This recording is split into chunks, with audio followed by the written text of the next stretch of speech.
결론부터 이야기하면 한국 코스피 ETF를 좀 비중 줄였던 건 이제 다시 원복해도 괜찮지 않을까. 7월 ETF의 전략에서 가장 핵심이 금을 비중을 확대하고 한국 주식 비중을 낮추는 거였는데 이제 한국 주식 비중은 중립으로 해도 될 것 같아가지고요. 한국 주식은 이제 중립 정도로 조정을 하고 대신 한국 국채 비중 확대했던 거를 이제 중립으로 해서 금만 비중 확대로 생각을 하고 있습니다. 왜 이런 전략을 내세우냐 하면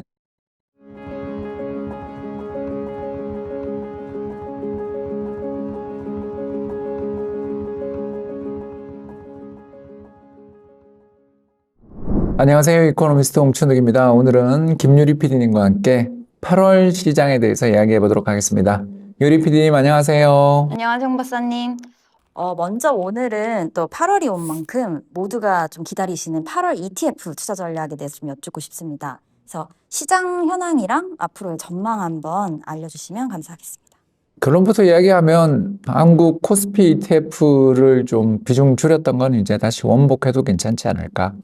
7월 ETF의 전략에서 가장 핵심이 금을 비중을 확대하고 한국 주식 비중을 낮추는 거였는데 이제 한국 주식 비중은 중립으로 해도 될 것 같아가지고요. 한국 주식은 이제 중립 정도로 조정을 하고 대신 한국 국채 비중 확대했던 거를 이제 중립으로 해서 금만 비중 확대로 생각을 하고 있습니다. 왜 이런 전략을 내세우냐 하면 일단 지난 한 달 동안 우리나라 채권 금리가 너무 많이 떨어져가지고 한국은행 금리 인하 전에 이미 채권 시장은 다 금리를 인하해버린 상황이 돼가지고요. 이제 그런 것들을 생각해 본다면 일단 저는 한국 국채에 대해서 그동안 굉장히 낙관적인 뷰를 가지고 있었지만 좀 단기 랠리에 따른 차익 실현 관점에서 한국 국채는 이제 중립 정도. 반대로 지지난달부터인데 계속 한국 주식에 대한 비중 축소 생각을 좀 해왔던 거는 이제 또 중립 정도로. 그럼에도 불구하고 금은 계속 비중 확대를 하자는 거는 미국 나스닥 시장이 만에 하나 조정을 받는다고 가정을 하면 그때 해지용으로 금이 되게 괜찮거든요. 그래서 지난 한 100여 년간 미국 주식시장이 한 10년 장기 불황을 겪은 적이 3번 있었는데 그게 1930년대, 70년대 그리고 2000년대 이렇게 3번인데 이 3번 모두 금값이 폭등했어요. 왜 그랬나 이렇게 생각해 보면 결국 미국 기축통화 패권에 대한 어떤 우려들이 좀 제기되거나 아니면 디플레 상황이 좀 장기화되는 가운데 제로금리 정책들이 만성화되거나 뭐 이런 일들이 벌어질 때 종이화폐에 대한 신뢰가 약화될 때 금에 대한 선호가 높아지는 또 그때가 또 대부분 특히 1930년대와 1970년대는 전쟁의 시기였고 전쟁의 시기에 또 역시 금에 대한 선호가 높아지는 것들 이런 것들을 좀 반영해서 금으로 일단 미국 시장 만약에 추가적인 조정이 나타난다면 그걸 리스크를 해지해보면 어떨까? 뭐 이런 생각을 가지고 있습니다. 아무튼 전반적으로 지난달은 명쾌했는데 한국 주식 비중 축소, 한국 채권 비중 확대 이게 아주 편한 포트폴리오였는데 지난 7월 말 너무 시장이 크게 조정받고 그런 것들을 보면 좀 주식시장에 대해서는 이제는 비중 축소는 안 해도 될 것 같다. 이렇게 요약해 볼 수가 있겠습니다. 제일 좀 중요하게 바라보고 있는 거는 미국의 단기 국채 금리인데요. 요 파란 선이 뭐냐 하면 미국의 그 1년물 국고 금리가 되겠는데 그러니까 향후 1년 동안의 정책 금리 평균 이걸 이제 시장에서 예측하는 거라고 볼 수 있는데 최근에 4.8%까지 떨어졌거든요.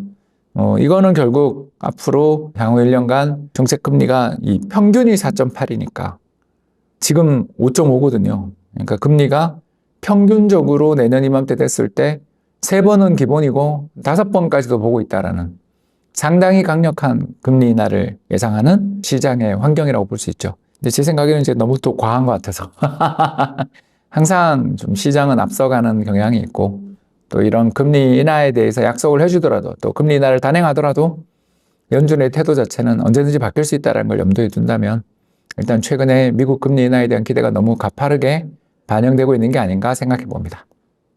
이제 곧 또 FOMC 발표가 남아있는데 9월 금리 인하 전망 혹시 어떻게 보시고 계실까요? 안 하면 쇼크가 있지 않을까. 아까 방금 말씀드린 것처럼 향후 1년 정책 금리에 대한 기대값이 지금 4.7 정도까지 와 있다는 건 현재 금리에서 내년 이맘때 금리가 한 5번 정도도 인하될 수 있다는 걸 시장은 지금 예측하고 있는 거거든요. 그런데 이번에 만약 안 하면 9월에 안 하고 지나가면 이 기대는 너무 과했던 것이 되니까 이제 역으로 또 패닉이 올 수도 있는 그런 상황이라고 보여집니다. 그래서 9월에는 그래도 금리 인하를 하지 않겠는가. 다만 금리 인하에 대한 너무 과도한 기대는 좀 억제하고 싶어하는 그런 점도표가 9월에 나오지 않을까.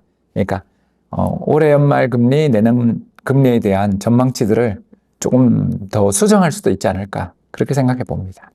그럼 미국에 맞춰서 한국 금리에 대해서는 혹시 어떻게 바라보고 계시나요? 저는 8월에 했으면 좋겠는데 8월 22일인가 아마 그때가 한국은행 정책금리 결정회의인데 요새 부동산 가격이 너무 올라가지고 또 환율도 최근에 좀 안정되고 있어서 과연 한국은행이 어떻게 행동할지는 저도 잘 모르겠어요. 왜냐하면 환율이 안정되면 금리 인하가 있다라고 저는 봤는데 일본 덕분에 최근에 일본 정책금리가 인상됐잖아요.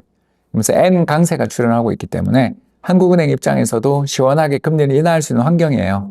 다만 이제 문제가 부동산 가격, 특히 서울 중심으로 해서 아파트 가격이 너무 급등하고 있기 때문에 이거를 더 부추긴다라는 비판을 받을 수도 있어서 한국은행이 참 지금 가계부채 문제, 내수경기 부진, 특히 2분기 성장률 마이너스 이런 걸 감안해서 저는 금리를 인하해야 되는 시기라고 생각하는데 부동산에 대한 어떤 미칠, 특히 서울 부동산에 미칠 부양 효과 이런 것들 때문에 한국은행이 정말 고민이 많을 것 같습니다. 그래도 저는 해야 된다고 보는 쪽인데 일단 저는 뭐 반반 보고 있습니다. 그럼 저희 구독자들이 항상 기다리는 시간일 텐데요. 8월에 추천 ETF는 어떻게 될까요? 지난번은 진짜 한국 국채 ETF가 그냥 딱이었는데 이번 달은 잘 모르겠어요. 그래서 그냥 잘 모를 때는 KRX 금 현물 ETF를 추천합니다. 일단 금이 좀 마음 편한 것 같아요. 미국 리치 ETF, VNQ.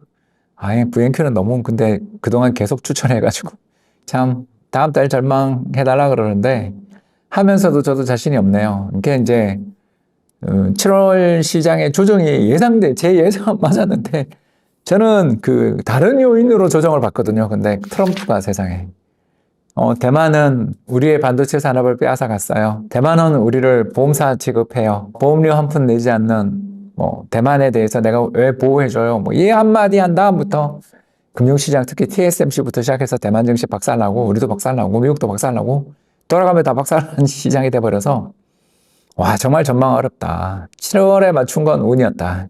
솔직히 진짜 국채금리 떨어질 거라고 예측한 건 그건 약간 예상을 했지만 주가가 이렇게 폭락할 줄은 저도 몰랐다. 그래서 주식시장 너무 많이 폭락했기 때문에 중립 정도 의견은 보고 있다. 이렇게 정리해보며 어색한 미소와 함께 오늘은 방송을 마치도록 하겠습니다. 감사합니다.